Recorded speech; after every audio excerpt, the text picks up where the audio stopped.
What if your favorite Hawaiian treat was actually feeding something that wasn't human? What if there's a reason that legendary line outside Matsumoto's never truly disappears, even at night? And what if I told you the flavors aren't the only thing that linger on your tongue after dark? Tonight, we're taking a trip to the north shore of Oahu, to a spot that served generations of families, surfers, and tourists. But under the rainbow of syrup and ice, something colder and much older is hiding. This is the story of the cold that never melts. What's up, Wolfpack? It's your boy Junglewolf, and you already know what time it is. Welcome back to another episode of Aloha After Dark, the only show where we turn paradise into a full-blown psychological thriller. Let me know where you're listening from.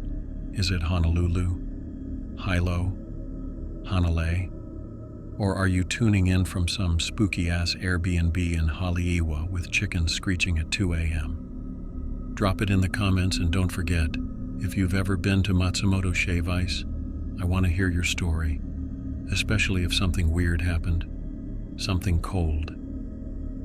All right, let's get into it. Since 1951, Matsumoto Shave Ice has been a North Shore institution. Nestled in the rustic surf town of Haleʻiwa, the shop started as a humble grocery store founded by Mamoru and Helen Matsumoto. They were just trying to keep their community fed and cool in the Hawaiian heat. But over time, the grocery faded, and shave ice became the crown jewel. Classic rainbow flavors, that soft, crunchy ice, and the signature condensed milk drizzle. Tourists and locals alike would brave that blazing North Shore sun just for a single scoop. But here's the thing nobody talks about. Locals know the line never ends, even when there's no one around. This part of the story starts with a worker named Keola, a local high school grad who took a job at Matsumoto's the summer after graduation. He was a chill dude, always cracking jokes, blasting J-Boog on the speaker when the manager wasn't around. Late one Thursday evening in July, Keola stayed behind after closing. They had to prep for a big tour bus rush the next morning. Around 10 p.m., with the lights dim and shutters half closed, he noticed something weird on the security cam, a girl in a blue hoodie, just standing in line. No other tourists, no lights on, just her. Thinking it was some late-night straggler, Keola opened the door and yelled out, "We're closed, sista." She didn't move. He blinked, and she was gone.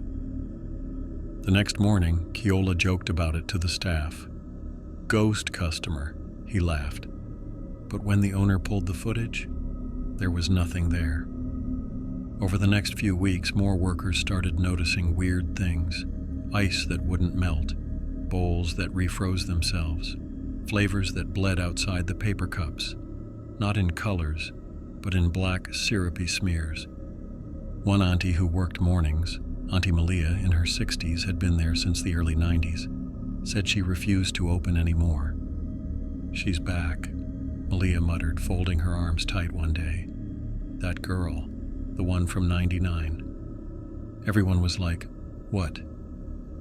Apparently, back in 1999, there was a rash of disappearances around Haleʻiwa town. 2 teens went missing after buying shave ice late one evening.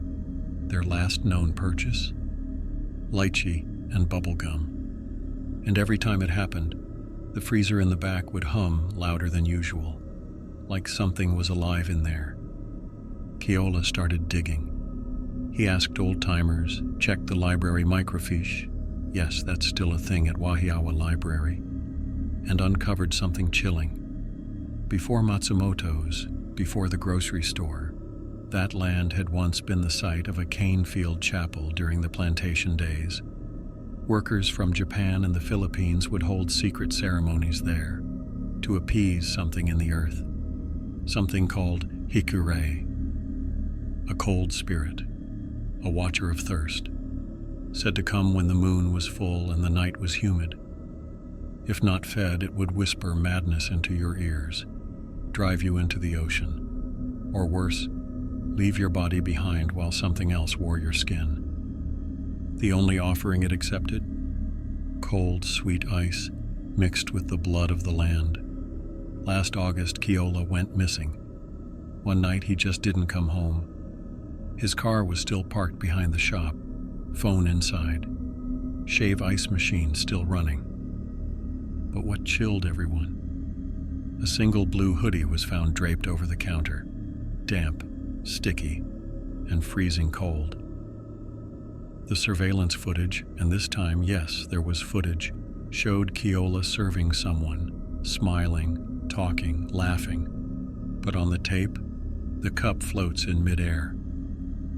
A hand appears only when the ice hits the bowl.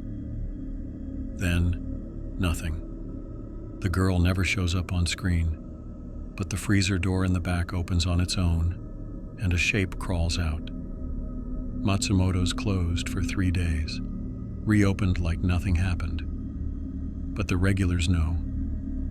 Never serve shave ice after 8 p.m. Never answer the knock on the back door. And if you see a girl in a blue hoodie standing in line, don't feed her. Aight fam, let's hit up the mailbag. Tonight's question comes from Trina from Kapolei, who asked, Junglewolf, real talk.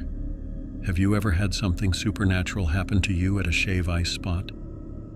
Girl, I grew up near Waimanalo, and let me tell you, one time at Keneke's my spoon bent before I even touched the bowl. But that's another story for another night. Have you ever been to Matsumoto Shave Ice in Haleʻiwa? Did you feel the chill? Drop your story or your favorite flavor in the comments below. And if you ever saw that girl in the hoodie, we need to talk. Yo Wolfpack, if this story gave you chills, you already know what to do. Like this video. Drop a comment, your location, your experience, your spookiest local legend. Subscribe to the channel. Turn on those post notifications. And share this episode with your crew, your auntie, and that one friend who always orders extra condensed milk. We post a brand new story every night at midnight, right when the spirits wake up. Catch you in the next one. And remember, never serve ice to a ghost.